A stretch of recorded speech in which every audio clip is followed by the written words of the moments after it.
all this. You guys are just going to kind of catapult all of this forward, all this work. So it'll be good. It'll be good. I mean, we'll fight it. And then the other thing is that I wrote you some letters. I'm not sure if you got those. I hope you did. There's some really good information in it, specifically for you, Mr. Jones. And I hope you read it. If you did, keep it close. Look at it. Otherwise, I'll see you guys soon. I'm going to be fighting with you guys. I'm always fighting with you guys. I'm right next to you guys. And keep going forward. Thank you, Theodore. Do you have any comments to what he said, Fritz? No, let's take the next listener. Brian in Houston, go ahead. Alex Jones, very, very good to talk to you. Fritz, thank God that you have been released from prison. I am very, very thankful that you have been released. Alex, thank you so much for the information and the guests that you're having come on this show, because it's information that all of us need. And, I'd like to say one thing to your listeners. The information that Alex is giving you is absolutely, without any equivocation, true. If you don't believe it, take the time for yourself and research the information yourself, because I guarantee you will find every drop of this information to be unequivocally correct. What I wanted the two questions that I wanted to bring up, the first one is, Alex, you've been spot on and right on point on several occasions with predictions of your own as to the direction that things are going. With the information that's available to us now, can we as truth-seeking Americans predict in some way, knowing what the end game is, how this will play out over the next 3 to 5 years? Does anybody have any clue? No, we know how it's going to play out, and we'll get Fritz's take on this, but it's all up to human activity. It's all up to our will. The system has to twist us to go along with what they're doing. And so it's the great challenge. But they want war, they want staged terror attacks, they want checkpoints, they want depression, they want control. But if we speak out, if we get involved, then that counters their evil. It's only our acquiescence that allows this to manifest. Fritz. Yeah, I guess the analogy that I might make is God said he would spare a city if he found one righteous man. And so let us be that one righteous person that allows God to spare our area, our city. That's the only reason North America is even still here with the great evil that controls us. It's like Sodom and Gomorrah. They're like, God, if we can find, and then God says, well, you can find one person, I'm going to spare the city. And that's what it comes down to, is like Nineveh with a 100-year reprieve. What we do shapes the world. Exactly. I'm ready for the next listener. Sure. We'll go back to Brian's gone, but I interrupted you with my zest. Finish your point about God passing over cities. One thing that happens is there's a prophetic pattern, and that is God allows Satan to do certain things, and then he goes beyond what he's allowed to. Just for instance, like the legal system, maybe when they arrest you, instead of just sticking with the facts, they go way beyond the facts, like they did in my case. They just made up facts. Well, what that does is it allows God to move in on that situation and bring judgment on those people, those evil people.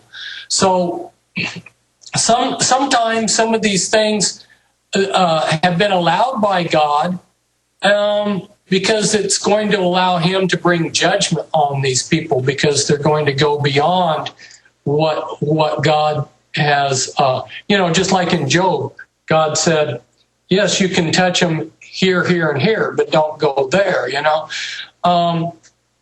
So there's a lot of spiritual dynamics going on.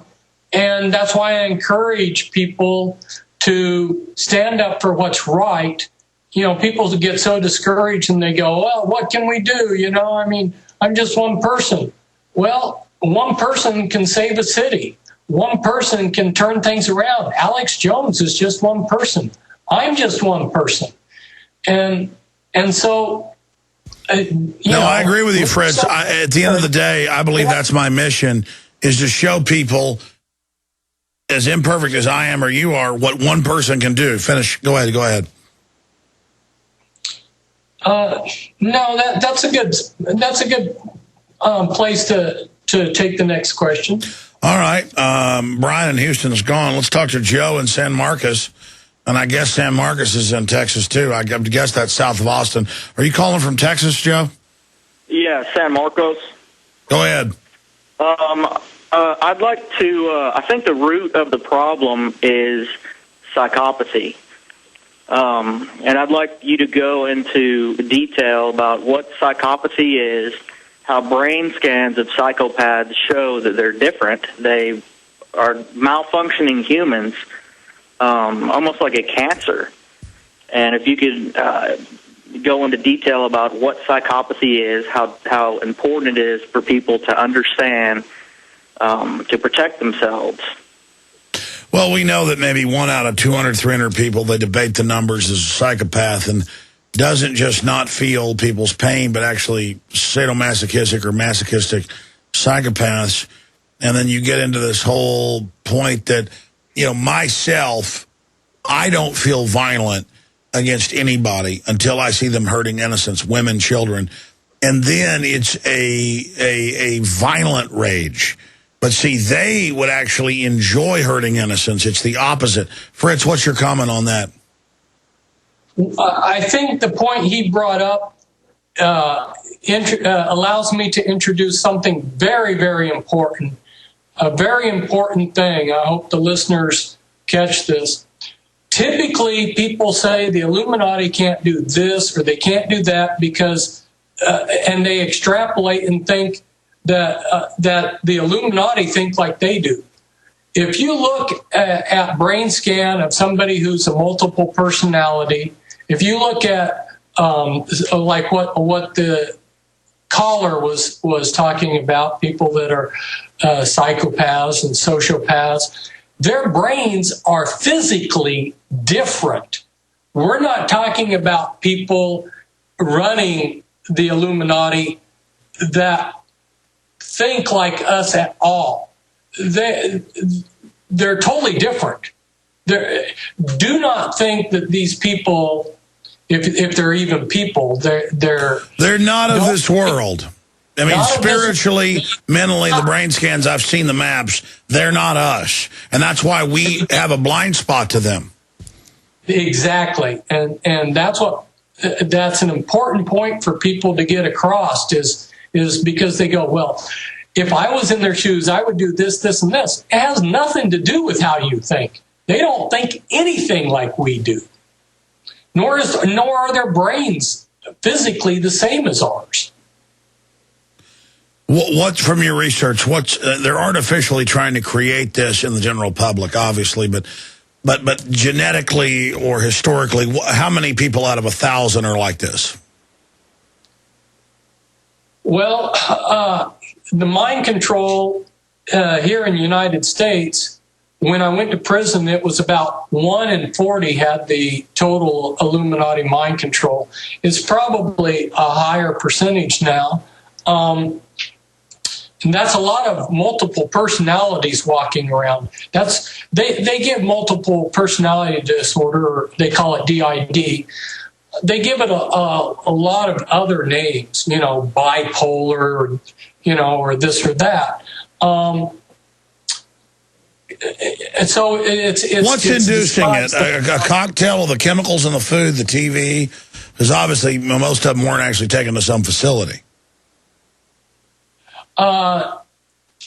Yeah, they're actually taking a lot of them to facilities. The facilities are a lot more numerous, available and there's a lot more of them than what one might realize.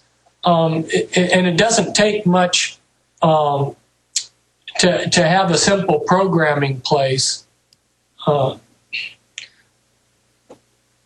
Anyway, I didn't answer your question on the blacks. Well, it just seems the New World Order has a particular fancy towards doing stuff to black folks. Is that because they're just seen as, on average, as poor, and it's kind of a fair game group like Native Americans, or what's happening on that front? They have had a hatred against that racial group from early on, and all down through their history. They will use them. They will find blacks that they can use. Herman Cain. But they have an utter disdain for the race, and I really can't explain it except that they think that they are superior. Of course, they feel that way towards the rest of us, too. So no, I know, but I mean, historically, from your research, why? I mean, there is like HIV engineered, all that. Why is that? Well, I think they consider the blacks kind of, I don't know, a subspecies or something that's a lower group. That's a good question. There's a lot of prejudice amongst the Illuminati towards that. That's why you see within the Masons, the Prince Hall Lodge, they say we believe in the brotherhood of all men, but the blacks are the only race that have to have their own lodge system, the Prince Hall Lodge system. I don't have all the answers on that. I've sat there and listened to some of their thinking about blacks or this or that. I guess if you really believe that stuff, I guess that's a reason. All right, let's rampage through 3 final calls. Randy, Jeff, and Bryce, and we'll let Fritz Springmeier go, author of Bloodlines of the Illuminati. Let's go to Randy in Indiana. Go ahead. How you doing, Alex? Good. Yeah, I'd like to thank you for help completing my awakening. I've felt pretty much all my life that things were wrong, and just like Fritz said earlier, 9/11 was the catalyst that brought me to you and woke me up, and rather fortuitous, I caught the interview earlier this week with Fritz, and I found the book online about the mind control, and I've read up to the 2nd chapter and just absolutely floored me.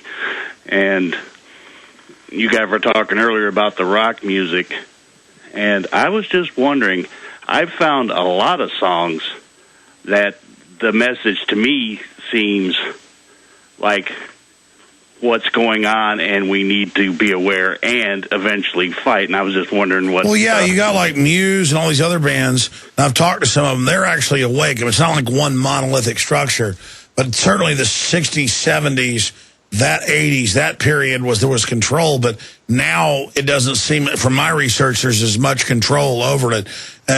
Fritz? One of the things that's happened in the music industry is it's diversified.